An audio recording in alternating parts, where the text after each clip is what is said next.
Shalom, Assalamualaikum, Om Swastiastu, Namo Buddhaya, salam kebajikan buat kita semua. Guys, gue masih di Ambon dan kemarin itu baru keluar dari rumah sakit. Dan ketika ditanya sakit apa, gue sendiri nggak ngerti.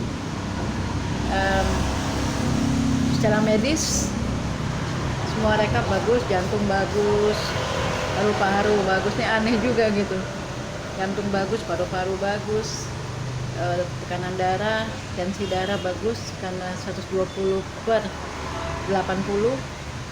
Jadi everything is okay, tetapi ada yang nggak oke juga gitu. Kenapa? Karena katanya sih gue nggak ada respon dengan orang-orang yang ada di sekitar gue, katanya. Jadi pokoknya gue tuh nggak ada reaksi lah gitu. Gue nggak ada reaksi untuk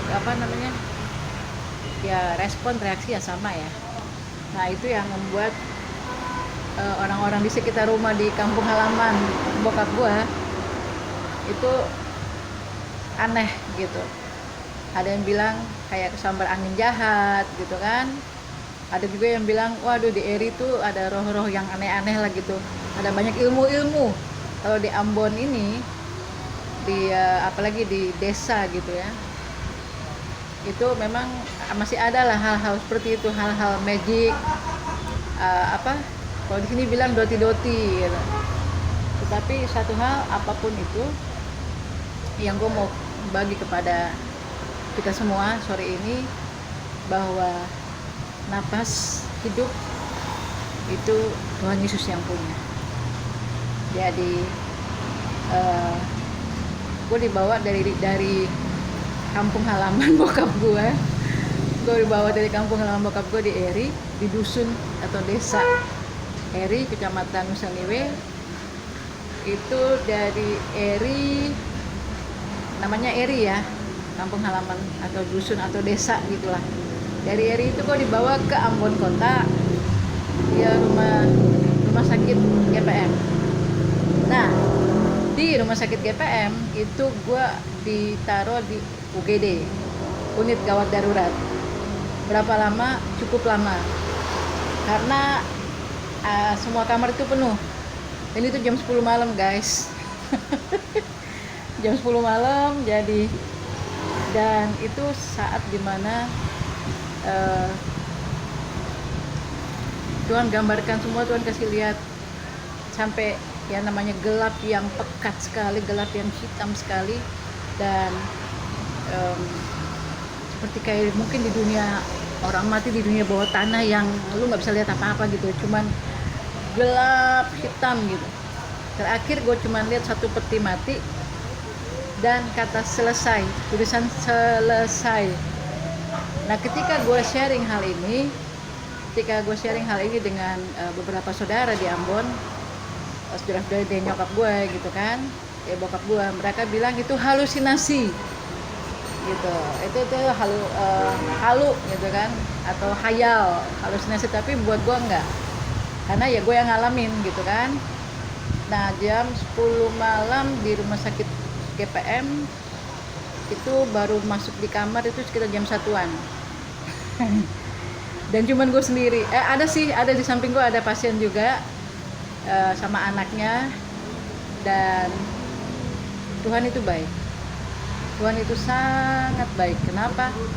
Karena gue punya dasar ngomong ini. Karena ketika gue ada di rumah sakit dan rekap medis semua bagus, tapi anehnya katanya gue drop. Nggak tahu dropnya karena apa, pokoknya drop gitu. Jadi gue nggak reaksi dengan orang yang manggil nama gue nggak reaksi dengan orang yang mau sampai dikorek gitu kan, dicolek gitu pun gue tidak ada reaksi. Nggak tahu kenapa, tapi satu hal yang gue tahu adalah bahwa kalau sampai detik ini gue masih bikin video nih, gue masih hidup, dan God is good all the time, and all the time God is good.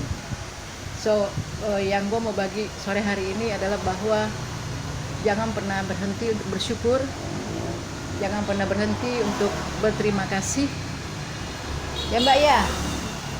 Jangan pernah berhenti untuk bersyukur, jangan pernah berhenti untuk berterima kasih, sebab Tuhan terlalu amat sangat baik. Gitu. Kalau di agama Islam apa? Allah ya. Nah, jadi ya itu yang gue alamin. Hampir ini udah mau 2 minggu ya. Ini udah mau 2 minggu gue keluar dari rumah sakit GPM, dan kalau lu lihat gue nih sekarang nih, itu anugerah, sebuah anugerah yang sangat indah. Karena di kampung halaman bokap gue, orang-orang tuh anak-anak kecil yang suka main di rumah, itu semua udah pada taunya, oh Oma Sinda meninggal, Oma Sinda Sumati. Karena memang posisinya saat itu saudara-saudara gue, saudara-saudara dari bokap gue ya, saudara-saudara dari bokap gue tuh sampai ngorek gini tuh, gue tinggal kayak ongkok mayat gitu. Kayak yang lu balikin gue ke kanan ya gue ke kanan, lu balikin gue ke kiri ya gue ke kiri. Jadi udah nggak ada daya, tapi napas masih ada gitu, napas masih ada. Dan ya, akhirnya mereka memutuskan untuk bawa gua dengan ambulans dari rumah ke rumah sakit GPM.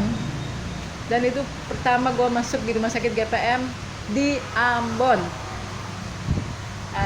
Rumah sakitnya lumayan, tapi cara penanganannya perlu ada update ya. Artinya SDM-nya juga perlu ditambah, sumber daya manusianya ya. Cara mereka melayani juga. Kalau di Jakarta itu kalau rumah sakit kita nggak perlu jaga keluarga yang sakit, yang jaga pasien itu nggak perlu banyak gitu, minimal 1 orang. Itu kalau rumah sakit Jakarta ya, apalagi yang kayak rumah sakit besar gitu ya, kayak Fatmawati, Cipto Mangunkusumo, rumah sakit yang. Kalau di Ambon yang gue alamin nih kemarin, itu yang jaga seabrek-abrek, malah pusing jadinya.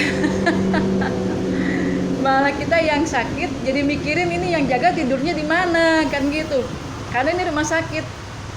Nah, ketika gue di Jakarta, karena memang gue besar di Jakarta, dari kecil di Jakarta, dan gue nggak ngalamin ketika gue ada di Ambon kok kayak gini rumah sakit, orang jaga banyak banget nih keluarga, ngapain gitu loh, nggak kan? Jadi ya lucu lah, tapi itu pengalaman yang nggak akan terlupakan.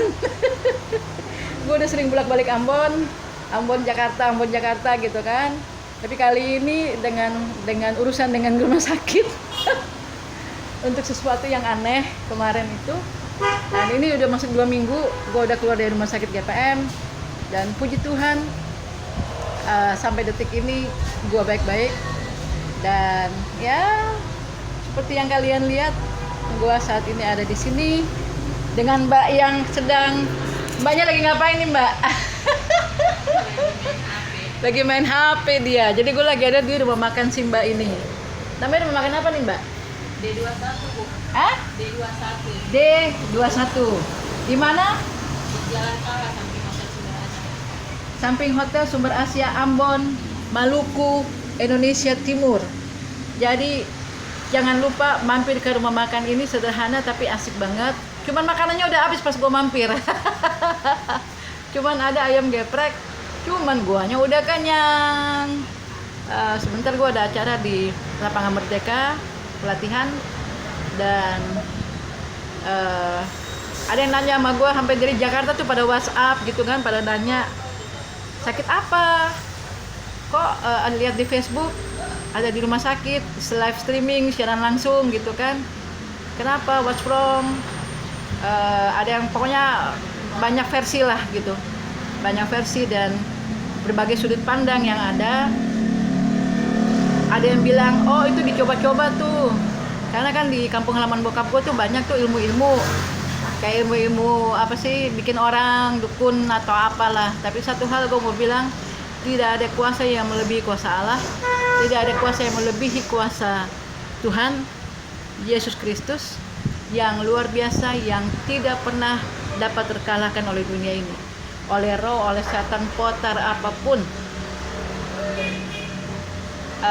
Itu yang gue mau kasih tahu. Dan satu hal, bahwa tetap beriman, tetap berpegang teguh pada kasih karunia, dan jangan pernah keluar daripada anugerah Tuhan. Kenapa? Sebab menurut gue juru selamat dalam dunia ini cuma satu. Juru selamat hanya satu pribadi, yang namanya Yesus Kristus atau Yeshua HaMashiach.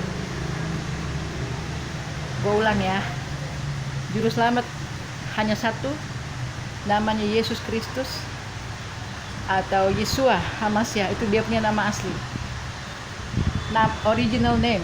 Jadi kita disayang oleh Tuhan, kita dikasihi oleh Tuhan bukan karena kita baik. Gue pikir gue belum termasuk orang yang baik, karena Alkitab juga berkata tidak ada orang yang baik. Tapi kita dibaharui, kita diubahkan, kita dibaharui dari hari ke hari. Kita belajar banyak hal, kita belajar dari hidup ini, dari karakter orang lain, dari lingkungan yang ada di sekitar kita, dari pengalaman-pengalaman sebelumnya dalam hidup ini. Apakah kita berkecimpung dalam dunia entertainment, apakah kita berkecimpung di dalam dunia kerohanian, dalam dunia apapun, ketika kita bergelut di situ, satu hal yang gue mau bilang, nggak ada dia dari kita yang baik. Kalau kita bisa baik, itu hanya karena kasih karunia. Gue ulang, kalau kita bisa baik, itu hanya karena kasih karunia Tuhan. Gue nggak baik, gue masih suka marah, gue masih suka ngomelin orang, hina orang gitu kan, ngajakin orang, masih suka kayak ngeyel. Kalau di Ambon sini bilang baterek gitu toh. Tapi satu hal, kalau Tuhan udah punya rencana buat kita, itu tidak akan kemana-mana. Kalau Tuhan punya rencana buat kita yang belum terlaksana, maka hidup ini akan terus berjalan. Nah, doakan supaya apa yang menjadi rencana Tuhan di dalam hidup gua dan hidup kita semua ke depan, itu untuk kemuliaan nama Tuhan. Dan itu aja sih sore hari ini. Ini hujan guys di Ambon tuh. Emang lagi musimnya hujan, apa istilahnya ya? Ya lagi musim lah seperti itu. Jadi satu hal yang gue mau kasih tahu, bahwa ketika Tuhan menyatakan kasih karunia buat kita, ketika Tuhan menyatakan kuasanya buat kita, itu bukan karena kita rajin ke gereja, bukan karena kita rajin ikut ibadah gitu kan. Ada ibadah rumah tangga, ibadah apa namanya. Kalau kita rajin, bagus, it's okay, tapi itu bukan poinnya. Itu bukan poinnya. Untuk kasih karunia Tuhan tetap nyata bagi semua orang, tetapi pada saat kita ada di dalam kondisi yang kita pun udah nggak sadar, seperti gua kemarin, dan kasih karunia Tuhan yang luar biasa itu dinyatakan, sampai tetangga gua bisa bilang itu mujizat yang terjadi pada diri gua saat kemarin itu. Karena sebetulnya mungkin ya gua udah geletak, udah mati gitu loh, udah kayak ongkok, kayak bangkai. Tapi ya itu, kalau Tuhan bilang belum, dan nafas itu Tuhan yang punya. So jangan pernah takut dengan hidup ini, karena kalau Tuhan yang kasih hidup, berarti kedepannya Tuhan yang jamin. Amin. Tuhan yang jamin. Tuhan bilang begini, di dalam Alkitab bilang begini, carilah dahulu kerajaan Allah, carilah dahulu kerajaan Elohim, dan dengan segala kebenarannya, maka segala sesuatu akan ditambahkan kepadamu gitu. Dan gue sangat percaya itu. Lalu ada juga di kitab Amsal 17 ayat 22 bahwa ada firman Tuhan yang berkata bahwa kekayaan itu dari Tuhan. Semua yang kita miliki itu titipan dari Tuhan yang kita mesti kelola dengan baik. Kalau kita nggak bisa kelola dengan baik, ada konsekuensinya. Makanya di Amsal 17 ayat 22 tertulis bahwa berkat Tuhanlah yang menjadikan kaya, susah payah tidak akan menambahinya. Kenapa? Karena daripada Tuhanlah segala sesuatu berasal. Gitu. Jadi dengar baik sore hari ini, bahwa siapapun kita, Tuhan punya rencana yang indah buat kita, dan itu nggak akan selesai until God's promise in us. Apa yang menjadi janji Tuhan terlaksana dalam hidup kita. Itu untuk kita semua sore hari ini, dan dimanapun kalian ada, guys, I just wanna say have a nice day, have a blessed day. Selamat beraktivitas. Terima kasih untuk semua yang mendukung ketika gue ada di rumah sakit. Terutama saudara-saudara dari bokap gue, dari papiku, dan dari mami juga, keluarga Gomis, keluarga Pea. Terima kasih banyak dari Amerika, dari Belanda juga. Thank you, Sesher, udah bikin video call dan sebagainya, dan itu cukup bikin gua kaget karena posisi di rumah sakit dan video call berlangsung. Thank you so much untuk semua support, semua dukungan. Tuhan berkati, dan God bless you. Bye.